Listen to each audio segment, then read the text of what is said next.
Marcel Niat Difendi est né le 26 octobre 1934 à Baganté, dans la région de l'Ouest Cameroun. Il fait ses études primaires et secondaires à Baganté jusqu'à 13 ans.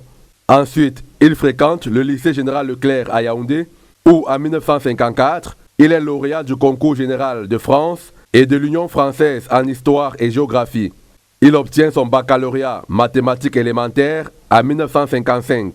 En France, il obtient une licence en sciences physiques et mathématiques à la faculté des sciences de Clermont-Ferrand.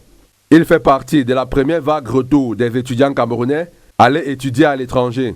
De retour au Cameroun, il est intégré dans la fonction publique le 31 décembre 1960 au grade d'ingénieur des ponts et chaussées et des services techniques de l'État. Détaché le 6 décembre 1962 à l'énergie électrique du Cameroun, il est responsable du bureau d'études et à ce titre participe aux travaux de construction du barrage hydroélectrique d'Edea. À la création de la Société d'électricité du Cameroun, EDC, en 1965, il est nommé chef du service d'études et travaux neufs. À ce poste, de 1965 à 1972, seront étudiés et réalisés sous sa conduite les premiers ouvrages de transport, de répartition et de distribution de l'énergie électrique et l'amorce de l'électrification rurale avec des techniques et des matériaux adaptés au contexte local. Le 1er janvier 1973, il est nommé directeur général adjoint de l'EDC après avoir assumé quelque temps les fonctions d'attaché au directeur général chargé des études et de la programmation. De mai 1974 à avril 1984 et de septembre 1989 à juillet 2001, il est directeur général de la SONEL, Société nationale d'électricité du Cameroun. Société qu'il crée sous les directives du président de la République du Cameroun en fusionnant les sociétés préexistantes dans le pays, à savoir Enelcam, EDC et Powacam. Le 16 septembre 1990, Marcel Niat Difendi fait sa première entrée au gouvernement comme ministre du Plan et de l'Aménagement du Territoire.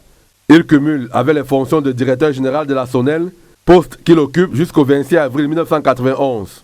Le 9 avril 1992, il est nommé vice-premier ministre chargé des mines, de l'eau et de l'énergie en gardant ses fonctions de directeur général de la SONEL.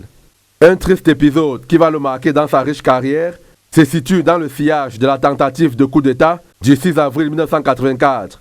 Il est alors arrêté le 17 avril de la même année et incarcéré à la prison centrale de Kodengui à Yaoundé. La légende raconte qu'il demande à ses co-détenus de lui lire la Bible. Issa Tiroma Bakari, qui deviendra plus tard ministre de la République, la lui lira intégralement. Il sera relâché 8 mois plus tard, le 8 décembre 1984. Aucune charge n'étant retenue contre lui. Élu député du RDPC dans le Ndé en 1992, Marcel Niat Difendi quitte son mandat de député pour continuer à exercer ses fonctions de directeur général de la SONEL qu'il cumule avec sa fonction de vice-premier ministre. Membre du comité central du RDPC, il est maire de la commune de Baganté de 2002 à 2007. À l'issue de la victoire du Rassemblement démocratique du peuple camerounais aux élections sénatoriales de 2013, Marcel Niat Difendi est nommé sénateur du Cameroun le 8 mai, avant d'être élu président du Sénat le 12 juin avec 86 voix sur 100. Quelques distinctions et décorations à mettre à son actif.